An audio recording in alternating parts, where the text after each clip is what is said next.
Assalomu alaykum hammaga. Anchadan beri video qo'ymadingiz, ish qilmayapsizmi deyishyapti. Shunga video qo'yib qo'yaylik degan edik. Xudo xolasa mana chiroyli yana bir fayzli xonadonimizga kelganmiz. Bu yerda ko'p-pol, radiator, luchovoy ishlari, sanuzel montajlari bo'ladi. Xudo xolasa ishlar bilan bo'lishamiz. Bu xonadonimizda qishga alohida, yozga alohida qilib bino qurilgan. Ko'rishinglar mumkin, qishga moslab qilingan tomoni. Koridorlik, romlari ham steklopaket qilib qilingan. Yaxshi qalin plastik romlardan qilingan. Ichkaridan tuplit bo'ladi, tomda pena sepib, cherday bo'ladi tom. Podvoli kattayni, bu tomoni podvolni ham foydalanadigan qilyapmiz. Yozgi tomonini endi yozga moslab qilingan ekan.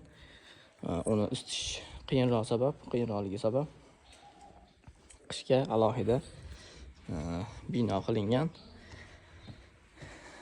Shu hozir o'zi maqsadga muvofiq bo'lib qolyapti-da.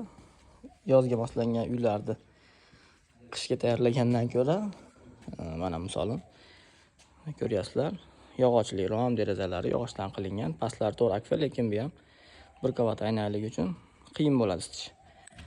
Bu tomonda bo'lsa mana ko'rib turibsizlar. Eng qalinlaridan ishlangan eshik romlarini Engelberg deb qo'yadimi. Ichkari shuvoq qilinmagan, sababi ichkaridan tuplit bo'ladi-da. Bu yerdan tuplit bo'lib, ustidan afishka bo'ladi.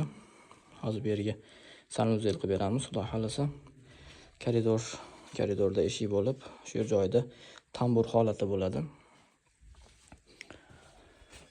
Mana eshiklarimiz yopilganda ko'ryapsizlar, ancha termiz holati bo'ladi. Engelberg termo. Bu yoqlarimiz podvoldan chiqish joyi bo'ladi va cherda ketish joyi bo'ladi. Cherday bilan 2 etaj binoyimiz. Shu holatda. Bu yerlarimiz luchovoy razvodkada bo'ladi. Panelli radiatorlarimiz tushadi. Xudo xolasa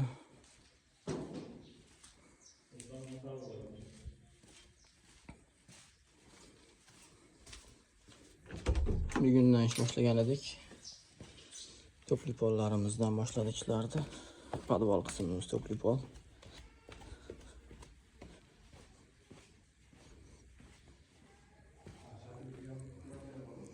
Shu holatda mana.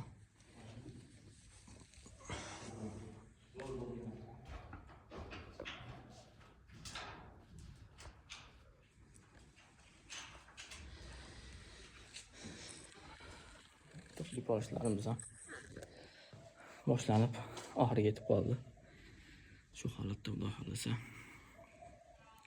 Radiatorlarimiz, panelli radiatorlarimiz, luchovoy razvodkaga firat luchovoy turbalarimiz tayyor chexoli bilan. Xudo xolasa bitish holatini ham ko'rsatamiz inshaalloh.